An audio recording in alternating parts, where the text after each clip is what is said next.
What's going on, everybody? It's Mason here with County Line Productions. Been a while since we've last posted.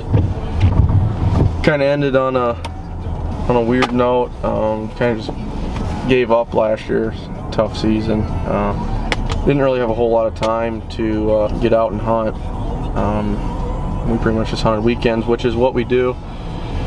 Anyways, I mean, we all have full-time jobs, and we just get to hunt the weekends. So that brings me to, this is the first episode of the weekend series. Pretty much we're going to post a video of our hunting experiences for the weekend, every weekend. So it is October 13th. This is my first set. Ethan went out and sat last night in the rain. Didn't take the camera. He was up to the north farm, seen a few deer. Nothing really too spectacular. We're excited this year to hunt up there. We've got 4 or 5 deer that we're looking at killing. Tonight I'm down here at the River Bottom farm. Down here, there's one deer in particular. We call him Beamer. He's probably a 5-year-old deer. He doesn't score, but he's just got an absolute massive body on him. He's been showing up on this mock scrape in here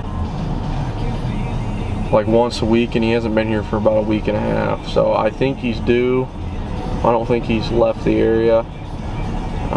With this weather, I mean, he's gonna be moving. So kind of trying to let the rain let up a little bit right now.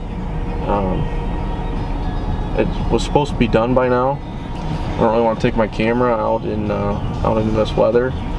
But yeah, welcome to the first episode of the weekend series. We're looking to get out this weekend. The reason I'm down here tonight, I know tomorrow there's going to be a guy in here early muzzleloader hunting. With this deer being in here and no one being down here yet, I wanted to get in here and try to make my first move on him. I got a perfect wind for tonight. Try to make a move on him before everybody else gets down here and hunting. So we're gonna let this rain let up, and we're gonna head in there and see what we can do.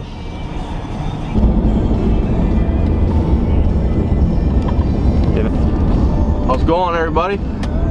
It is October 15th. On the 13th, it never quit raining, so I never even got out of the pickup. I just went home. I didn't want to take the camera out in the rain. But today we're finally finding some time to get out. We are going to be going, we got a perfect wind. We're going to be going into a food plot that we planted in rye here a few weeks ago and saved it. It was so dry this summer and early fall, which I guess it still is kind of early fall, but so dry nothing would grow. We finally cereal rye to grow in there. These deer have been using it. We've got 1 or 2 bucks that have been showing up every once in a while in daylight. One we named him Hightower, probably the biggest deer on the farm. And then some 3 or 4 other deer that have just kind of been on the farm, but we haven't really had them showing up. Like I said, this is the first episode of the weekend series we're going to be doing this year. We don't really know what to expect tonight. This is the first time out. We got some good weather. The wind's finally calming down a little bit. The sun's shining. So deer have been on their feet. We're going to get out there and hopefully lay one down. Alright, well, we just got set up in here. We got a perfect wind for this food plot tonight. Finally able to get out. Last few weeks we really haven't had any deer patterned, and with it being early and whatever else, full-time jobs, you know, we haven't been able to really get out. So finally getting out. We've got a few good deer on the farm. Nothing totally patterned, but they come in every so often to this food plot in the daylight, and I think with this weather it's gonna get them on their feet, and they haven't been here yet in this weather, so I think they're due. We got a mock scrape about 20 yards to our right here off the food plot a little bit. So we got perfect weather tonight. The deer we're really after is we call him Hightower. He'd be awesome to kill. We had pictures of him last year all summer on the other side of the farm. And he just disappeared once he lost his velvet. And then no pictures of him this summer. I think 2 weeks ago, probably about the 1st of October, we got pictures of him in the zoo lot. So, and we've got some daylight in here, so we're gonna sit tight and hopefully these big boys want to be on their feet tonight. We'll get a tag filled early.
Alright, we're wrapping it up tonight. Seen a handful of does. No antlers. A pretty slow night. Can't complain for the first of the year. It's middle of October. I know that usually things don't start amping up around here until that last week in October and beginning of November. We really don't have any food plots or anything like that that would really hone these deer in this time of year. I mean, we got that cereal rye, which them does came out and fed in for a little bit. Then they headed east. There's about a half mile. There's still a standing cornfield. It's about the last one in this area that's standing, so you could tell that they're all heading that way. But other than that, that'll conclude this weekend's weekend series video, and we'll catch you guys next weekend. See you then.